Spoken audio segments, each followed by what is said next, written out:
नमस्कार दोस्तों, नमः शिवाय। जीवन ज्योति चैनल में आप सभी का हार्दिक स्वागत करती हूं। दोस्तों, आज की वीडियो होगी जीवित पुत्रिका व्रत के विषय में। संपूर्ण जानकारी इस वीडियो में आपको मिलने वाली है।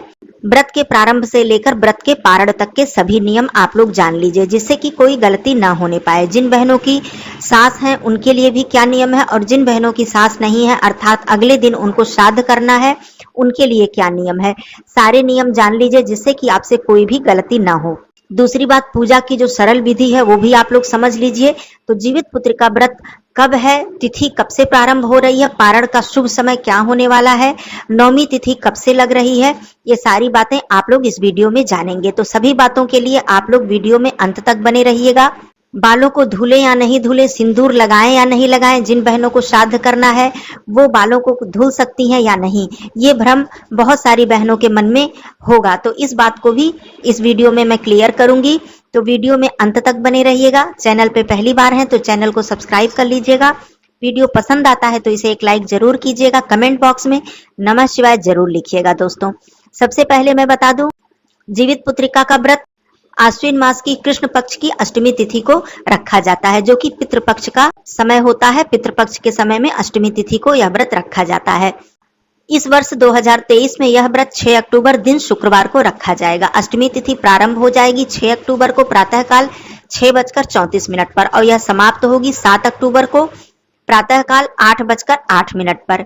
तो ये हो गई तिथि की बात। अब आइए शुरू से लेकर अंत तक सारी विधि समझ लेते हैं। दोस्तों, सबसे पहले मैं बता दूं माताओं बहनों को कि जिनके यहाँ परंपरा है सरगी खाने की, अर्थात नहाए खाए की परंपरा है, वो लोग सरगी खा सकती हैं। जो भी उनके घर सरगी खाई जाती है, जिस चीज को खाकर इस व्रत को रखा जाता है, इस तरह से वो व्रत को प्रारंभ करें। दूसरी बात, हम लोगों के यहाँ रात्रि में ही नियम है, जो कि सरपुतिया की सब्जी हम लोग खाते हैं।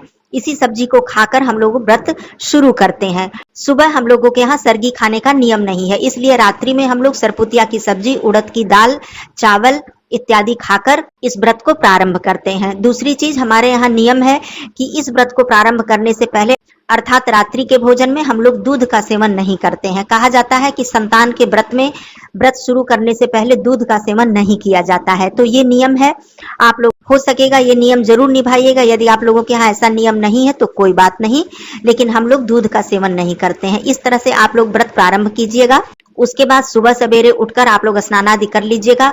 अब बात आती है कि जिन बहनों की सास नहीं है उनको श्राद्ध करना है, वो पितृपक्ष के पहले ही दिन से वो बाल नहीं धुली हैं, वो बाल धुल सकती हैं, श्रृंगार कर सकती हैं, सिंदूर लगा सकती हैं या नहीं। तो आप लोगों को बता दूं कि इसमें कोई दोष नहीं है।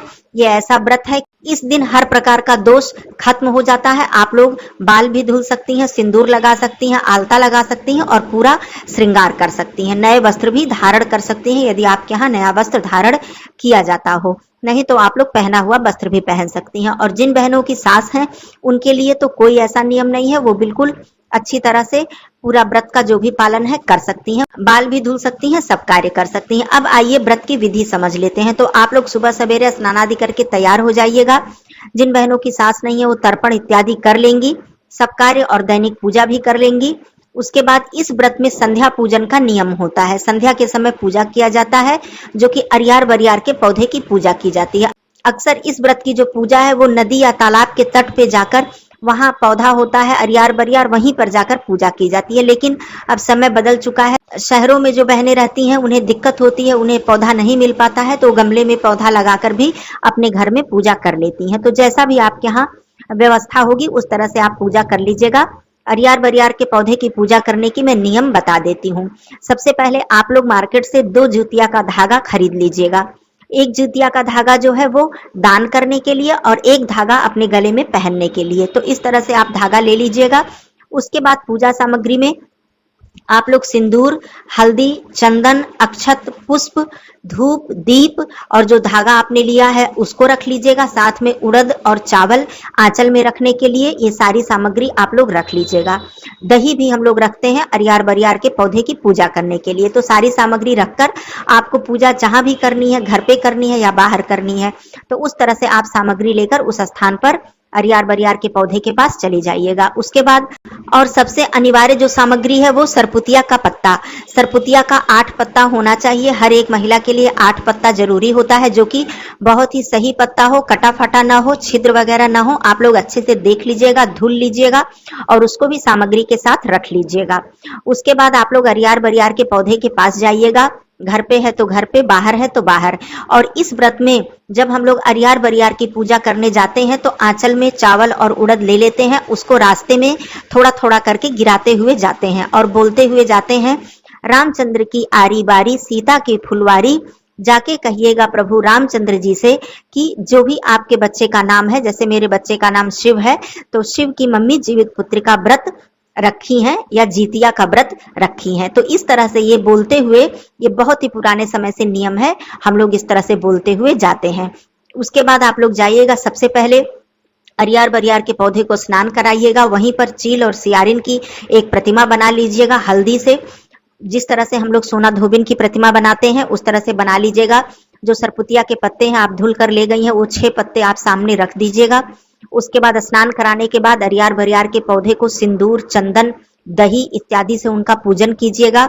दीपक प्रज्वलित करके रख दीजिएगा। धूप अगरबत्ती जो आप ले गई हैं उसे जला दीजिएगा। पुष्प इत्यादि अर्पित कर दीजिएगा। और जो जीतिया का धागा आप ले गई हैं, 2 धागा, एक धागा घर पे रख दीजिएगा, एक धागा लेकर जाइएगा। उसे आप लोग अरियार बरियार के पौधे में अर्पित कर दीजिएगा। सब पूजा करने के बाद चील सियारिन का जो चित्र आपने बनाया है उन्हें सिंदूर, अक्षत, पुष्प इत्यादि अर्पित करके उन्हें धूप दीप दिखा दीजिएगा।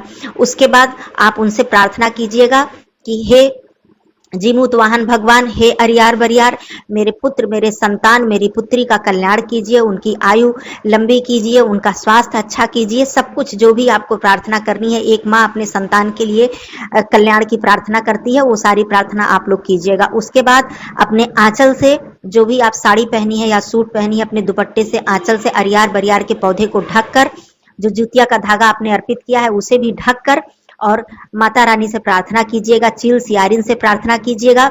उस तरह से आप लोग जो मंत्र मैंने बताया उसको जाते समय भी बोलिएगा और वहां पर भी अपने आंचल से ढककर रामचंद्र की आरी बारी सीता की फुलवारी जाके कहिएगा राजा रामचंद्र जी से कि शिव की मम्मी जीवित पुत्री का व्रत धारण की है। तो इस तरह से आप अपने बच्चे का नाम लेके आंचल से ढक के ये चीज बोलिएगा और वहां बैठकर थोड़ी देर प्रार्थना कीजिएगा।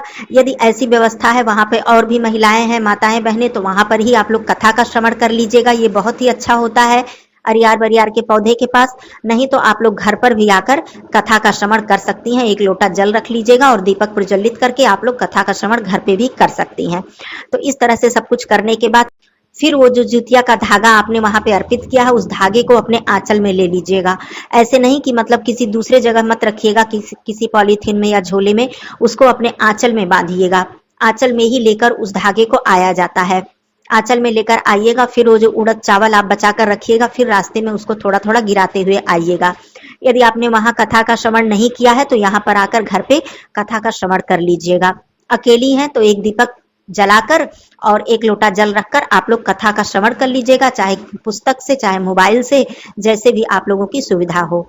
इस तरह से इस व्रत को निर्जल निराहार रखा जाता है। पानी पीने का विधान नहीं है। अगले दिन नौमी तिथि में इस व्रत का पारण किया जाता है। जैसा कि मैंने पहले ही बता दिया है कि नौमी तिथि 8:08 के बाद लग रही है, उसके पहले अष्टमी है, तो आप लोग इसके बाद ही जल ग्रहण कीजिएगा।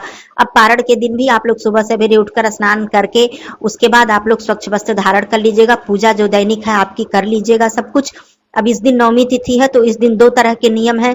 जिन बहनों को श्राद्ध करना है उनके लिए अलग और जिन बहनों को नहीं करना है उनके लिए अलग। तो मैं सब कुछ बता देती हूँ विस्तार से।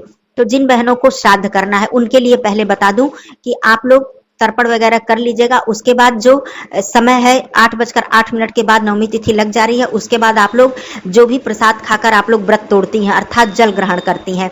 और जो जुतिया का धागा है हम लोग दही में उसके गांठ को डुबोकर अपने गले में बांधते हैं। आप लोग के यहाँ जो नियम हो, किसी किसी के यहाँ नियम गाय के दूध में उसको डुबोकर गले में बांधा जाता है, हमारे यहाँ दही में डुबोया जाता है। थोड़ा सा मतलब शुभ कर लिया जाता है, उसको छुआ लिया जाता है। तो इस तरह से करके और जो भगवान जी को हम लोग प्रसाद चढ़ाते हैं उसको ग्रहण करते हैं और चीनी और गुड़ मिलाकर एक प्रसाद बनाया जाता है, उसको ग्रहण करके हम लोग जलपान कर लेते हैं। तो इस तरह से आप लोग जलपान कर लीजिएगा।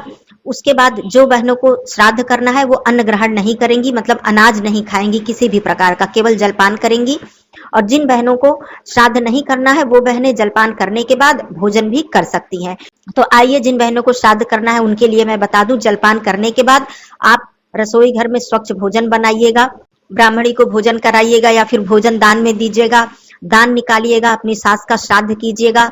दान में वस्त्र, श्रृंगार की सामग्री, अन्न दान और पूरे जैसे दान किया जाता है तेल, मसाले, सब्जियां, फल इत्यादि दान करने के बाद, श्राद्ध करने के बाद अच्छे से, उसके बाद ही आप लोग भोजन कीजिएगा। आप लोगों के लिए ये नियम है।